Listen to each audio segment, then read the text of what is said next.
So I want everyone to pay attention and see, read question number 17. See, in 17 it is written, show that semi-vertical angle of a cone. The question is, show that semi-vertical angle of a cone of maximum volume and of given slant height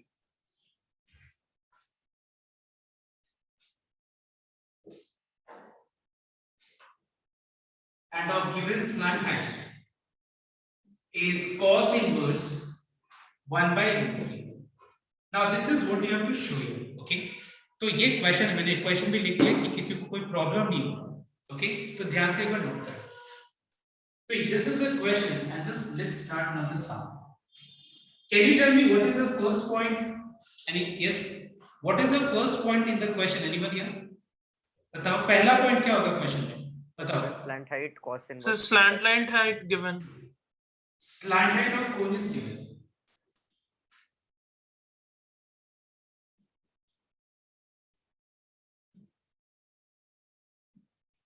Okay, slant height of cone is given is the first point. Second point क्या देखना एक बार, volume is maximum.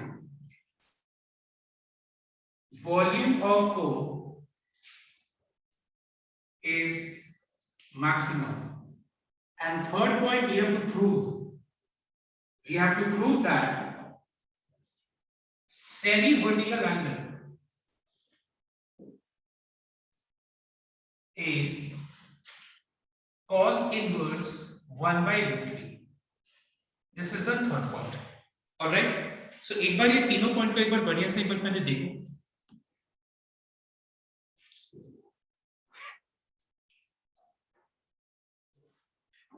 So सबसे पहला point है कि slant height of cone is given.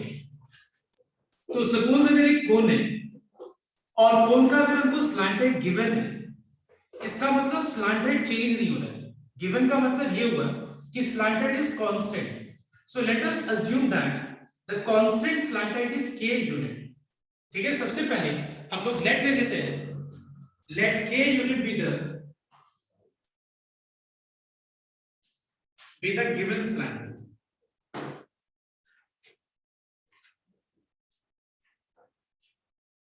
मतलब यहाँ पे हम लोग k को क्या ट्रीट करने वाले हैं? We will treat k as a constant. मतलब यहाँ पे अपने लोग slant height को constant ट्रीट करने वाले, मतलब slant height चेंज नहीं होने वाला. उसके बाद कोन का जो हाइट है और जो रेडियस है वो हम लोग h unit and r unit से डिनोट कर देते हैं. ठीक है, ऑल्सो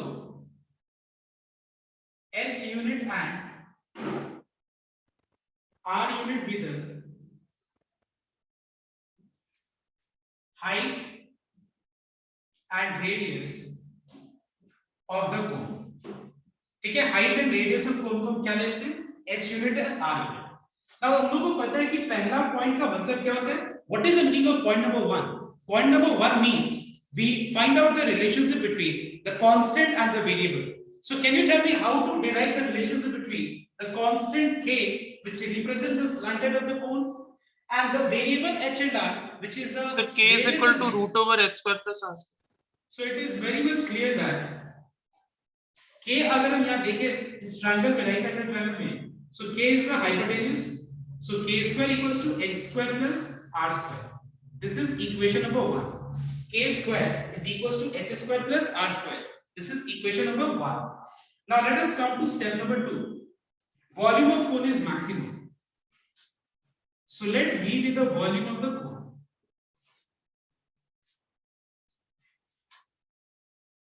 ठीक है, कोन का वॉल्यूम को हम लोग V से रिकॉर्ड कर रहे हैं. So what is volume of cone? It is 1/3 pi r square h. But again we are finding that we have got two variables, that is r and h, two variables here. तो यहां से equation number 1 से हम लोग एक variable को replace कर देंगे and we will convert volume function in terms of a single variable, that is r square equals to k square minus h square. और ये किसी को कोई प्रॉब्लम नहीं होगा कि मैंने क्यों r स्क्वायर को रिप्लेस किया, h को करेंगे तो रूट में आ जाएगा। सो हम लोग ने r स्क्वायर को यहाँ पे रिप्लेस कर दिया फ्रॉम इक्वेशन नंबर 1। अब ये पाई बाय 3h को दोनों टर्म से मल्टीप्लाई करो या पाई बाय 3 को बाहर रखो क्योंकि कांस्टेंट है, तो फिर ये हो जाएगा k² h - h cube। Now everyone start the process of maxima and minima. तो पहला स्टेप क्या बताओ तो मैक्सिमा एंड मिनिमा का पहला step what is the first Sir, step of we will maxima and differentiate this equation. we will differentiate volume function with respect to h। तो चलो start करो सब कोई और निकालो dv by dh। Everyone find out dv by dh। dv by dh निकाल करके उसको 0 से इक्वलाइज करो। ओके स्टार्ट करें।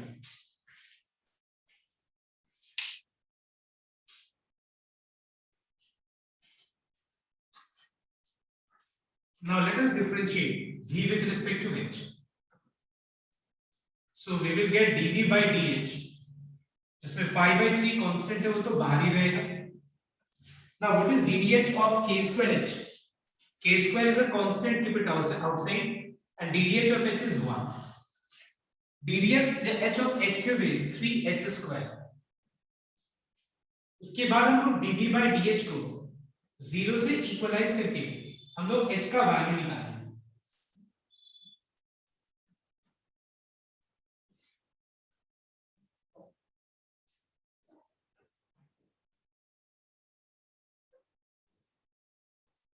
So we have 3h² equals to k²,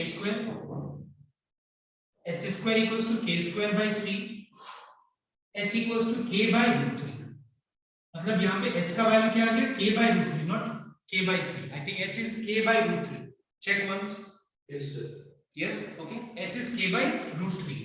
अब हम लोग को सेकंड ऑर्डर डेरिवेटिव निकालना पड़ेगा। क्यों बताओ तो बिकॉज़ मुझे चेक करना है कि h equals to k by √3 is the point of maximum or not। मतलब volume function is maximum at h equals to k by √3 or not। We have to check how to check this। In order to check this we have to find out second order derivative, मतलब dv by dh को वापस से differentiate करना।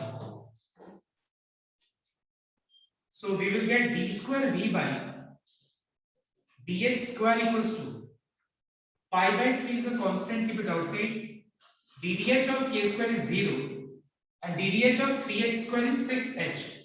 ठीक है ना, k² constant है, इसका डिफरेंशिएशन 0 जाएगा, 3 कांस्टेंट है बाहर, h² का differentiation 2h। So 3 into 2h will become how much 6h।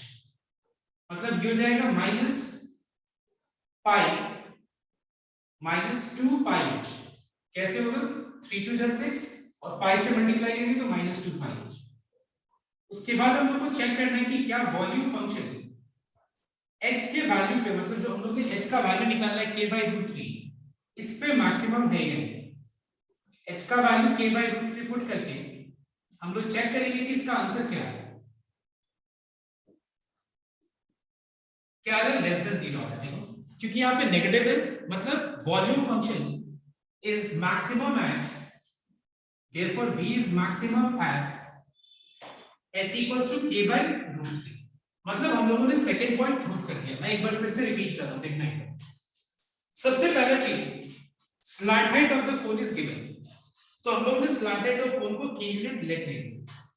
Height और रेडियस वेरिएबल कुछ भी हो सकता है, हाइट और रेडियस, उसको मैंने h और r यूनिट ले लिया। उसके बाद ये तीनों को रिलेट करने के लिए क्लियरली पाइथागोरस थ्योरम यूज कर सकते हैं, where k² equals to h² plus r²। Second point पे volume of cone is maximum, so let v be the volume of the cone। now what is volume of cone equals to, it is 1/3 pi r² h। अब यहाँ पे दो variable है r और h, तो इसको single variable में convert करने के लिए यहाँ से मैंने r² का वैल्यू को रिप्लेस कर दिया। उसके बाद पाई बाय 3 कांस्टेंट है बाहर रख के h को दोनों टर्म से मल्टीप्लाई कर दिया। इसके बाद हम लोग का मैक्सिमा मिनिमा का पहला स्टेप स्टार्ट हुआ, मतलब dv dh।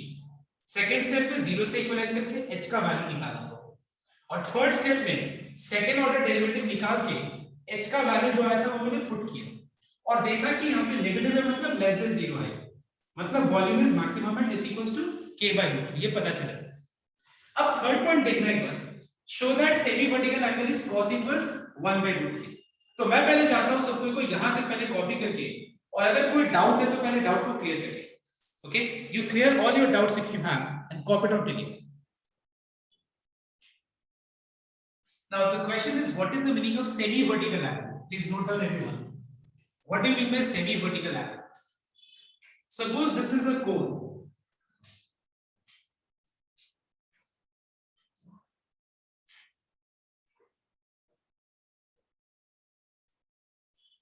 Semi vertical angle का मतलब क्या होता है? देखिए, ये पूरा हो गया वर्टिकल एंगल, ठीक है? तो सेमी मतलब इसका आधा, ठीक है? इसका आधा को सेमी वर्टिकल एंगल बोलते हैं। तो मान लो हमने सेमी वर्टिकल एंगल को अल्फा ले लिया, ठीक है? Let us consider semi vertical angle as alpha. और तुमको पता है कि हम लोग ने स्लैंटेड को k यूनिट से डिनोट किए, और h और r हो गया variable height and variable radius. Now listen, हम लोग को semi vertical angle of a cone क्या प्रूव करना है? प्रूव करना है कि cos इनवर्स 1/√3 होता है, ठीक है? अच्छा, तुम लोग को इतना तो पता है ना कि अगर cos अल्फा b/h है तो फिर अल्फा क्या होगा? cos inverse b by h. इतना तो पता है सबको, इसमें किसी को कोई प्रॉब्लम नहीं। मतलब यहां से क्लियरली पता चल रहा है कि हम लोग को cos अल्फा का रिलेशनशिप यूज करके और तब जाके ये हम लोग को प्रूव करना है, ठीक है? cos अल्फा का रिलेशनशिप। अब बताओ, मैं अगर सपोज यहां पे मैं cos अल्फा का अगर मैं रिलेशनशिप यूज करूं तो cos अल्फा क्या होगा? You know that cos alpha is the ratio of base by hypotenuse. Base क्या होगा तुमको पता है कि देखो ये 90 डिग्री है तो ये ऑपोजिट वाला साइड हाइपोटेन्यूज होगी, ये फिक्स है। ये अगर एंगल ले रहे हैं हम लोग, इसके ऑपोजिट वाला साइड क्या होगा? Perpendicular. And this is the base. You know that cos alpha is base by hypotenuse. So base is h, clear? Hypotenuse is k. Now the problem in this sum is this, एक बार ध्यान से note करना, हम लोग को h नहीं पता है। सुनना एक बार सब कोई, हम लोग को h का वैल्यू नहीं पता है। पता है हम लोग को h का वैल्यू? सॉरी, पता है, sorry Sir, but in terms of k we know. Just a minute, I just missed this, okay? हम लोग को h का वैल्यू k/3 पता है। हमको पता है कि volume is maximum at h equals to k/√3. So let us substitute the value of h, which is k/√3 by k.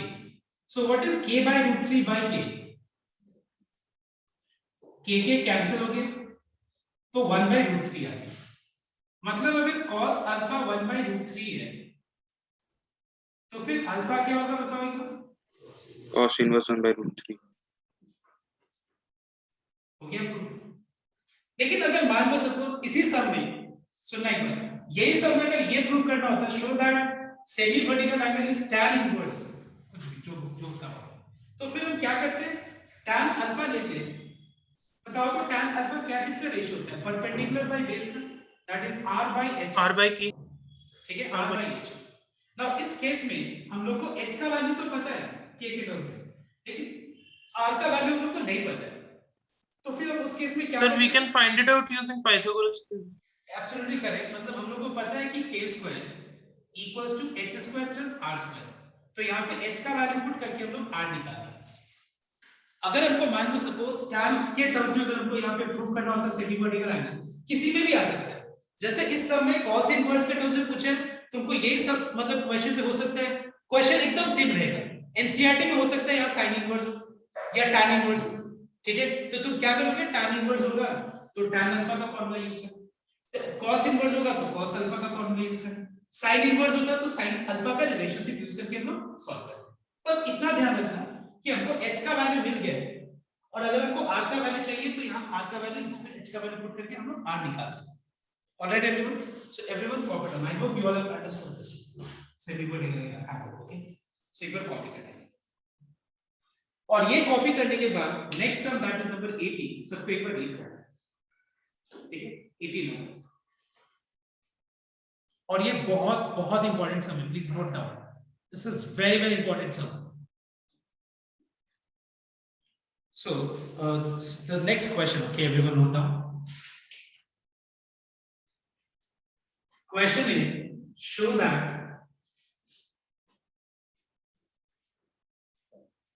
the semi-vertical angle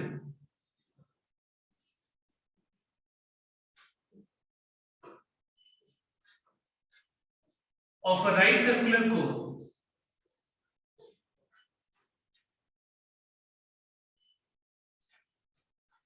of given surface area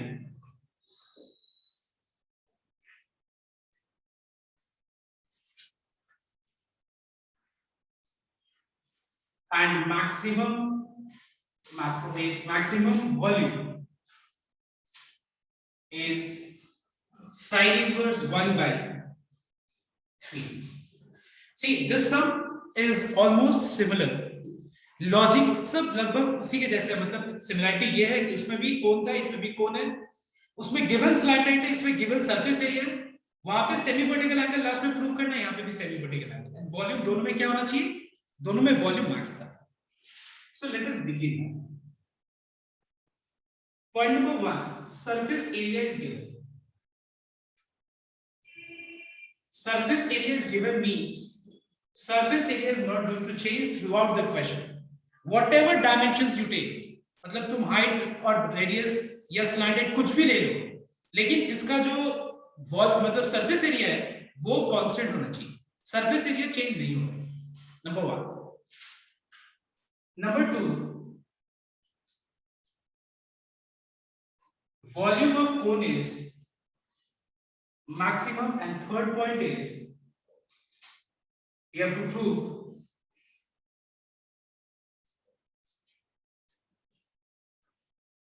semi vertical angle is sine inverse 1 by 3. So I want it actually. सबसे पहले surface area given है, तो एक काम करते हैं लोग, let starting from right to left, visibility cover, let k square unit be the given surface area.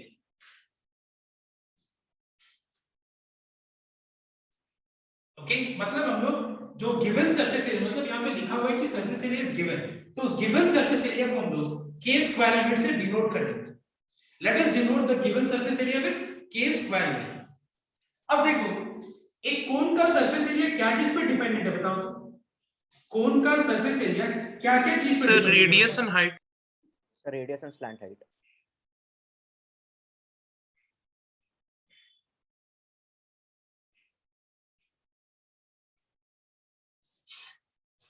देखो, टोटल सरफेस एरिया का फॉर्मूला होता है pi r l plus pi r square, right everyone? It is pi r l plus pi r square, formula ये होता है कि नहीं? तो हम एक काम करते हैं, मतलब इसका स्लैंट हाइट को एल यूनिट और रेडियस को आर यूनिट ले लेंगे, और ये दोनों क्या बताओ तो वेरिएबल है, मतलब अपना जो स्लैंट हाइट का कैलकुलेशन है वो करने के लिए मुझे डायरेक्टली कौन से दो चीज चाहिए? स्लैंट हाइट का जरूरत है और रेडियस का जरूरत है। लेकिन क्वेश्चन ये बोल रहा है कि हम लोग स्लैंट हाइट और रेडियस जो भी ले ले, ओवरऑल कैलकुलेशन करने के बाद सरफेस एरिया चेंज नहीं होना चाहिए। सरफेस एरिया क्या होना चाहिए बताओ तो? कांस्टेंट होना चाहिए। देखो क्वेश्चन में लिखा हुआ है whatever be the slant height, whatever be the radius, clear और not? Our calculation of this surface area must be always equal to the k square unit, मतलब वो गिवन सरफेस एरिया के जो भी वैल्यू है उसके बराबर होना चाहिए। Okay, so also L unit and R unit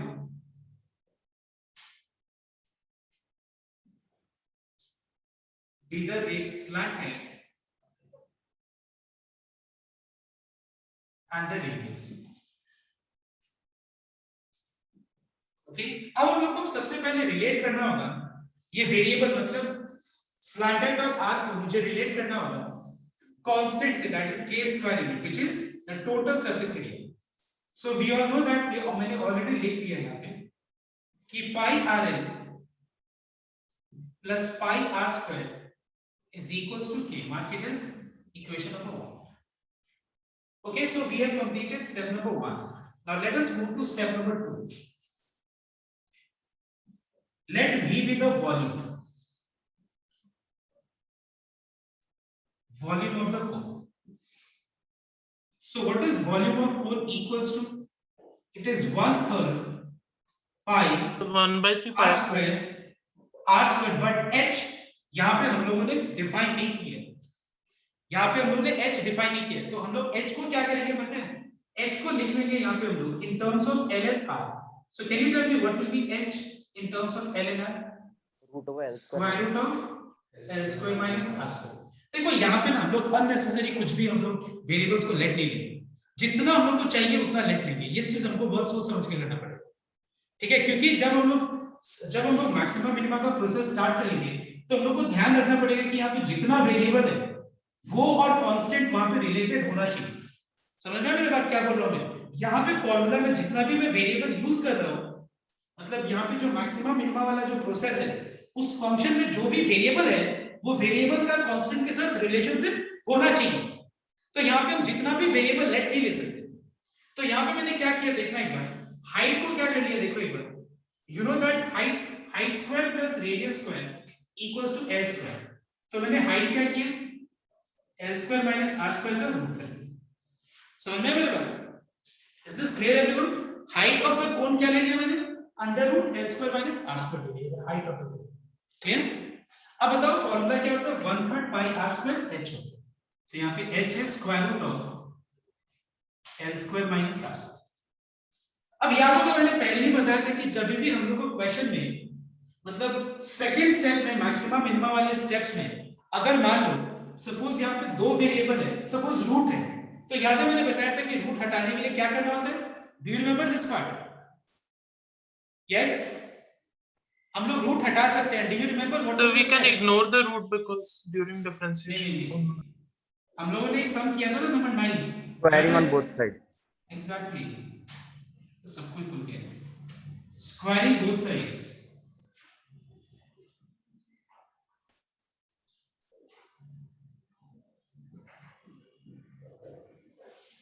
okay, और उसके बाद v स्क्वायर को हम लोग z ले लेंगे। v स्क्वायर को क्या करेंगे हम लोग, z ले लेंगे।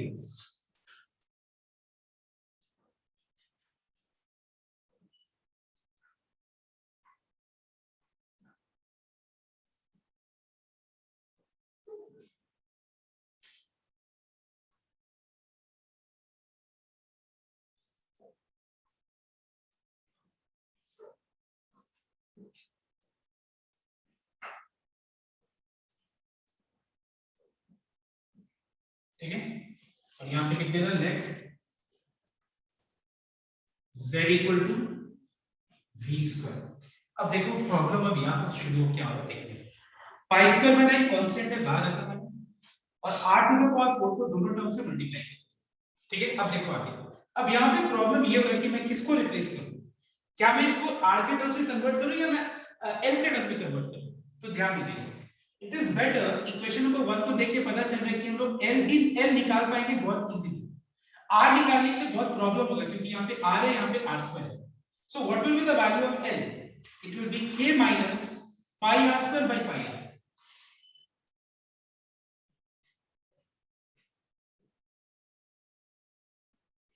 What will be the value of l? मैं फिर से रिपीट कर रहा हूं, k minus pi r square divided by pi r का होल स्क्वायर। मैंने कहा था ना थोड़ा सा ये कैलकुलेशन थोड़ा कॉम्प्लेक्स होगा, इसलिए मैं ये सबको यहाँ पे बता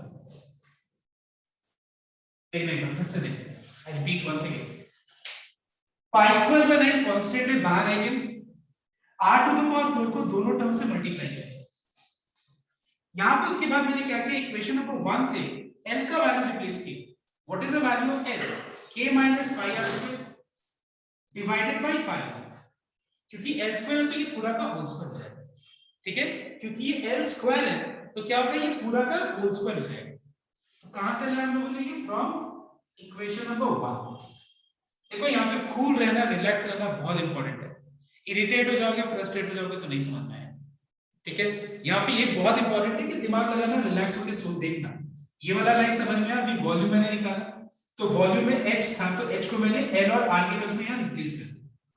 इसके बाद हम लोगों ने एक ऐसा सम किया था क्वेश्चन नंबर 9 का, जहां पे याद है डायगोनल वाला क्वेश्चन था। इस तरह का एक क्वेश्चन था जहां पे हम लोग ने स्क्वायर करके रूट को हटाया था। और अगर नहीं भी पता है तो एक for timing you understand that कि जहां भी सुनना एक बार, जहां भी देखो हम लोग यहाँ पे स्टार्ट करने वाले मैक्सिमम मिनिमम का प्रोसेस। अगर हम रूट को लेके सॉल्व करेंगे तो बहुत कॉम्प्लेक्स हो जाएगा, तो मैंने क्या किया, दोनों साइड स्क्वायर कर दिए और स्क्वायर करने के बाद मैंने v स्क्वायर को z ले लिया, ठीक है। उसके बाद यहाँ l को रिप्लेस किया। देखो इसको सिंपलीफाई कर सकते हो, बिना सिंपलीफिकेशन का स्टार्ट मत करना डिफरेंशिएशन का प्रोसेस। ये हो जाएगा पाई स्क्वायर आर स्क्वायर। देखो आर स्क्वायर कैंसिल हो गया, चेक कर लो। ये हो जाएगा आर स्क्वायर के माइनस पाई आर स्क्वायर का होल स्क्वायर, ठीक है। एक बार यहां तक पहले कॉपी करो।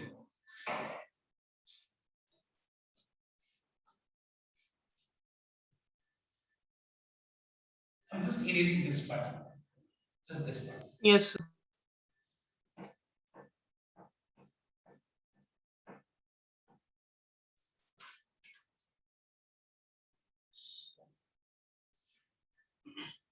Now pi square by 9 बाहर है।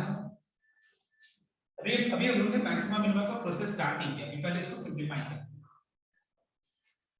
एक एलसीएम, तो 1 और पाई स्क्वायर का एलसीएम क्या होगा, पाई स्क्वायर, ये हो गया आर स्क्वायर इनटू इसका होल स्क्वायर कर दो, a minus b whole square का फॉर्मूला है, it is a square plus b square. So what is pi r square का whole square, it is pi square r to the power 4 minus 280।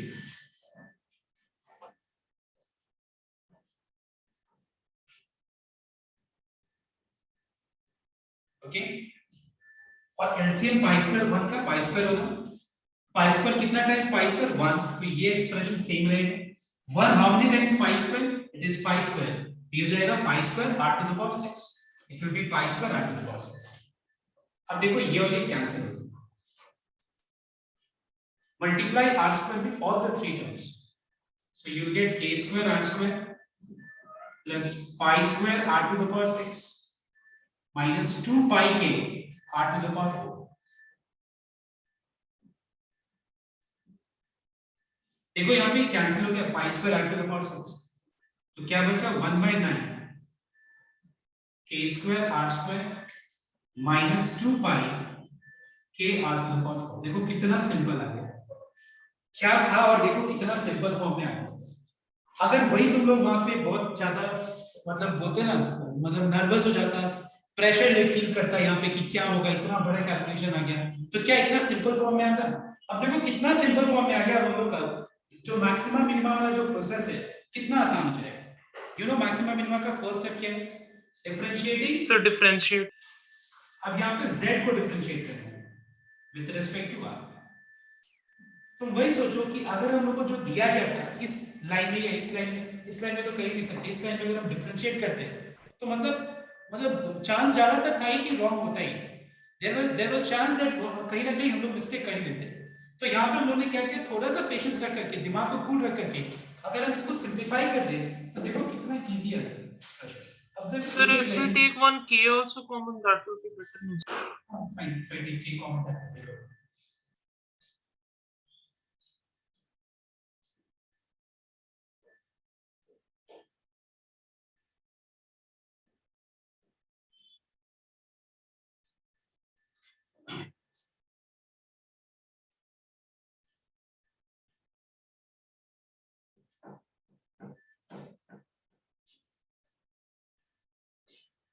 Okay, so we have dz by dr equals to 1/9 2k square r 4 2 जा 8 pi k r cube।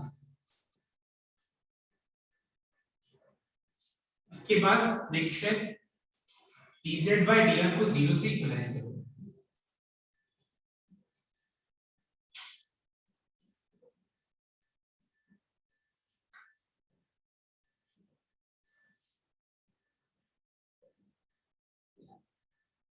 Simplify होके देखो क्या आ गया, r square equals to 2k square by 8 pi k, that is we have k by 4 pi। r square कितना है, k by 4 pi, are कितना हो जाएगा root root K over by K by 4। 2 root pi. R कितना हो गया root के by 2 root पाई। चलो यहाँ तो कॉपी कर दो। अब सेकंड ऑर्डर डेरिवेटिव निकाल के आर को पुट करना है।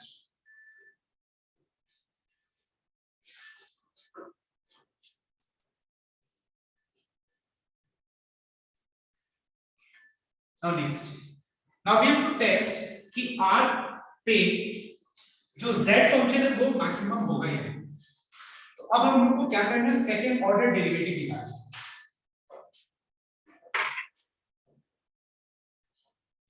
So d square z by dr square क्या होगा 1/9 कांस्टेंट है बाहर आ जाएगा 2k स्क्वायर कांस्टेंट है ddr of r 1 है 8 pi k r cube का डिफरेंशिएशन 3r square हो जाएगा। I'm not using this part of the word. I'm just erasing it. अब देखिए, अब हम लोग d square z by dr square में r का वैल्यू जो हम लोगों ने निकाला है root k by 2 root pi put करेंगे। ये हो गया 1/9 2k स्क्वायर माइनस 3 8 24 पाई के। और अगर हम r के जगह पर पुट करेंगे तो r का स्क्वायर कितना हो जाएगा। यहाँ पे तो r का स्क्वायर है तो अगर r का वैल्यू ये है तो इसका स्क्वायर क्या होगा रूट हटा देते हैं। ठीक है अब देखो पाई कैंसिल हो गया 4 6 24 पाई कैंसिल हो जाएगा 6k स्क्वायर आ जाएगा। What is 2k square minus 6k square minus 4k square by 9 clearly negative. तो हम लोगों ने ये प्रूव कर दिया कि therefore now since z is maximum at r equals to root k by 2 root pi so v is also maximum। जिस point पे z मैक्सिमम है उसी पॉइंट पे वॉल्यूम भी मैक्सिमम है। तुम लोग सोच रहे होगे कि यहाँ पे तो मैंने v स्क्वायर को z लिया था कोई दिक्कत नहीं है। जिस पॉइंट पे z मैक्सिमम होगा उसी पॉइंट पे v भी मैक्सिमम होगा। Okay so everyone copy down करिए। So we have completed step number 2 now. हम लोगों ने स्टेप नंबर 2 कंप्लीट किया। तो यहाँ पे सेमी वर्टिकल एंगल अल्फा ले लेते हैं। आंसर चाहिए sine inverse. So we know that sine alpha क्या होगा some people have that is r by l। ठीक है मतलब हमको यहाँ पे r का वैल्यू भी चाहिए और l का वैल्यू भी चाहिए। चलो r का वैल्यू तो हम सब्स्टिट्यूट कर देते हैं। अब बताओ तो सबको l का वैल्यू क्या होगा कोई बता सकते हैं l का value what is the value of l निकालो l का value k minus pi r square root over k square minus r square. क्या था इक्वेशन नंबर 1 क्या था it was pi r plus pi r square। अगर हम यहाँ पे r का वैल्यू पुट कर दें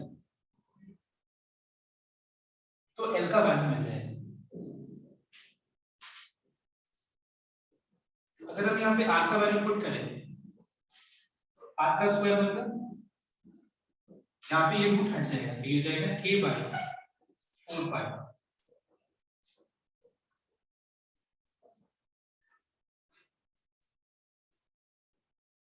पाई pi gets cancel k minus k by 4 कितना हो जाएगा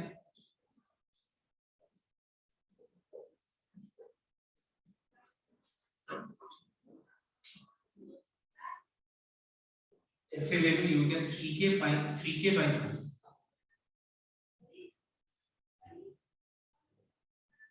अच्छा एक और चीज पाई बाय रूट पाई कितना होगा pi by root pi pi can be written as root pi का whole square.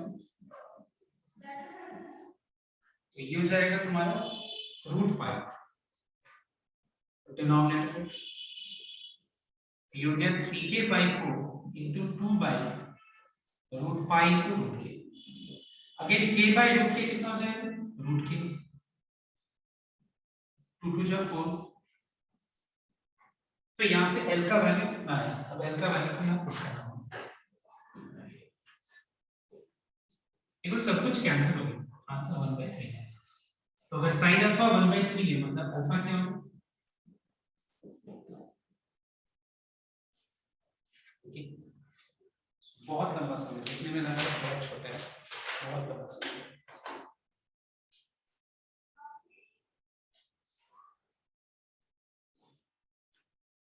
So at the end you can write down therefore the given surface area with maximum volume of a cone has its semi-vertical angle sin inverse 1/3.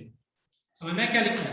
Hence the given surface area of cone with maximum volume has its semi-vertical angle sin inverse 1/3.